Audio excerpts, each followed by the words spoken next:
Okay. I don't have my coffee cup. Well, here we are today for coffee and chatter without the coffee. Today I want to speak about fractional banking, what I call the ninth wonder of the world. I figure that the title, the eighth wonder of the world, has been so overused at this point that I'm just going to skip right over it and go right to the ninth wonder of the world. Make sense? Fractional banking. So I saw an article and it caused me to look into something that I had did some study on before, fractional banking. Anyway, I found this from the Board of Governors of the Federal Reserve System. This was put out in the midst of the Corona apocalypse back in April 2020. Part of it explains what's called leverage ratio. The supplementary leverage ratio generally applies to financial institutions with more than $250 billion in total consolidated assets. It requires them to hold a minimum ratio of 3%, measured against their total leverage exposure, with more stringent requirements for the largest and most systemic financial institutions. The change would temporarily decrease Tier 1 capital requirements of holding companies by approximately 2% in aggregate.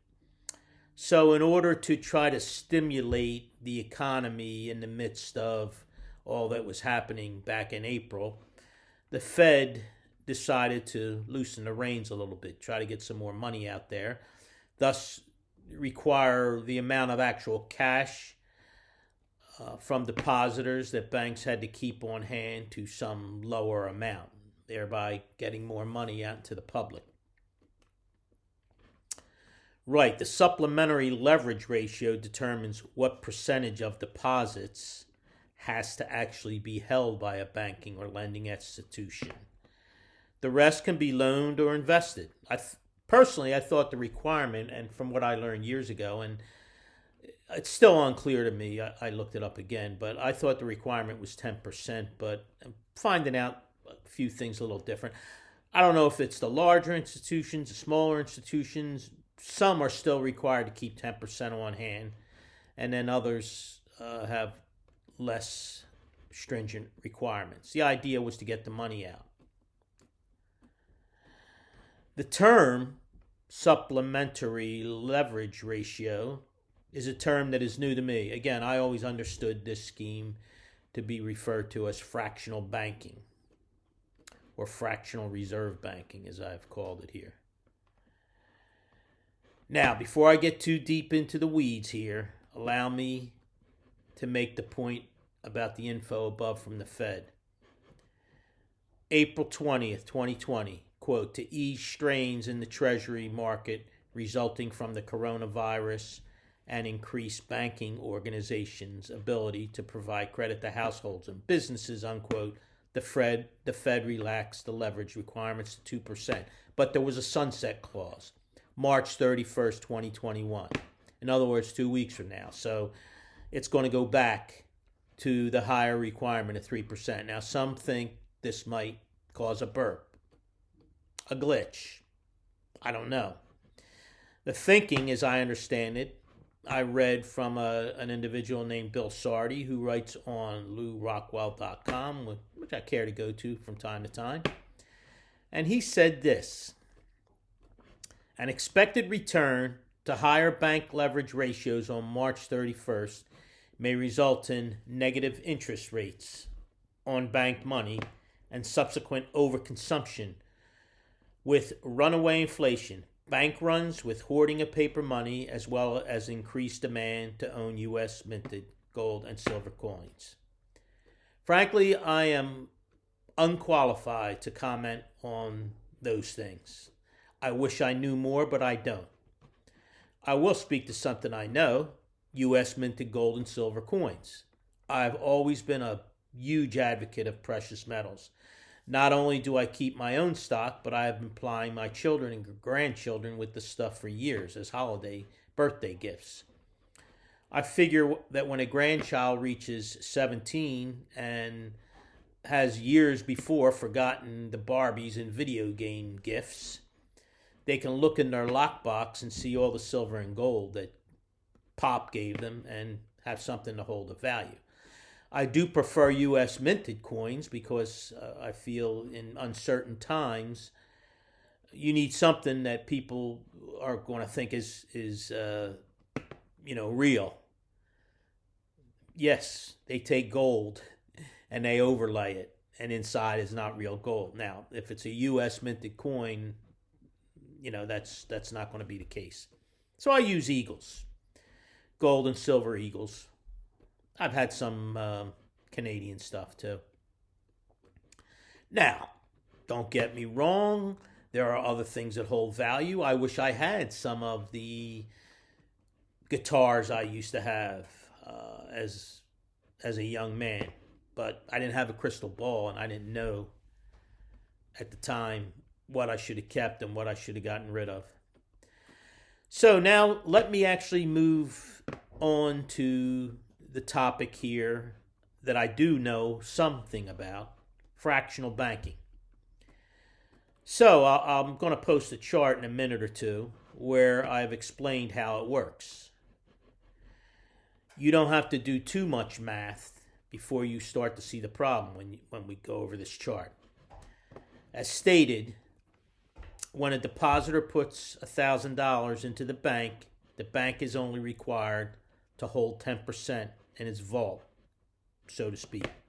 The other 90% is available to loan.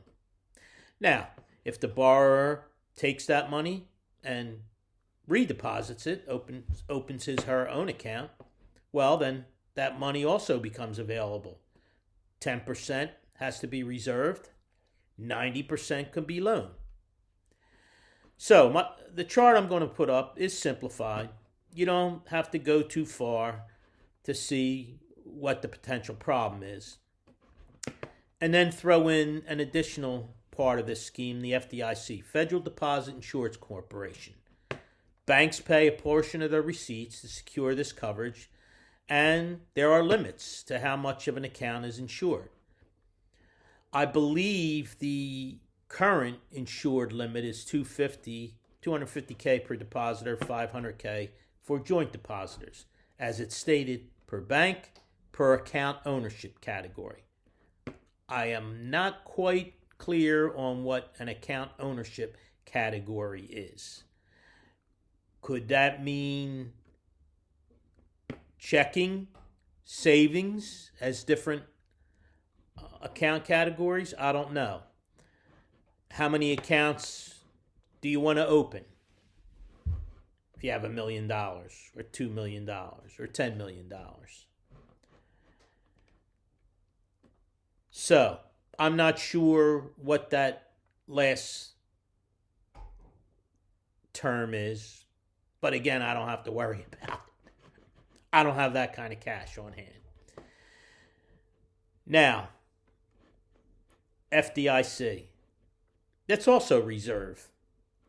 If they get a portion, if there is a run on the bank, on your bank, and it can't cover all of its deposits, the limit's allowed, the FDIC bails it out.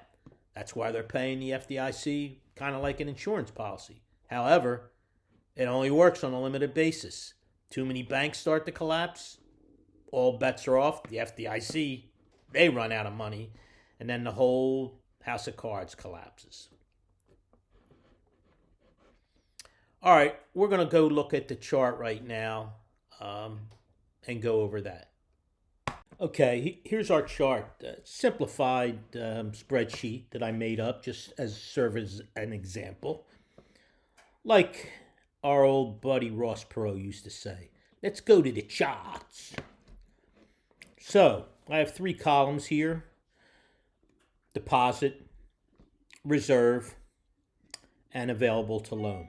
This is the original $1,000 cash deposit by the initial investor or depositor. The bank is required to hold back $100 of that in reserve and can loan out or invest or whatever banks do with this $900.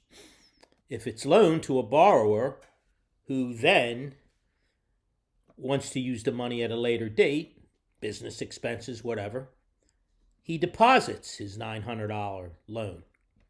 The bank is then required to hold in reserve $90, but can play with the other $810 and essentially loan it out again. This borrower then takes the $810 and again deposits it for a later use. Bank is required to hold $81 in reserve and has $729 to play with. And as you could see, this can keep going on indefinitely.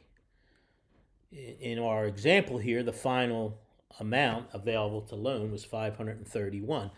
So essentially, we have a $1,000 cash deposit.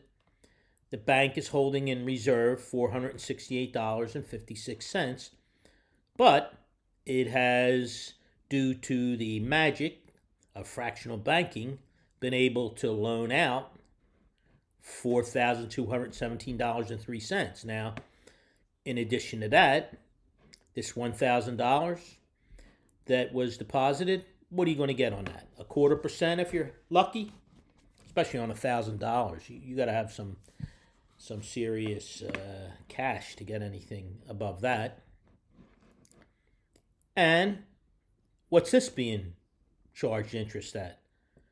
4%, 5%, 6%. Great work if you can get it. All right, let's continue on with our talk. Okay, there you have it. As the chart shows, and as I went over, based on the original deposit of $1,000, the bank could loan out over $4,000 or more while holding only a small portion of that in reserve and loaning out a huge, way more than they ever took in. Nice work if you can get it, as I like to say. So there you have the wonders of high finance. Will there be a hiccup on March 31st, as discussed earlier, when the leverage ratio returns to 3%? Good question. If you come up with the answer to that, please let me know. Thanks for listening to Coffee and Chatter. See you next time.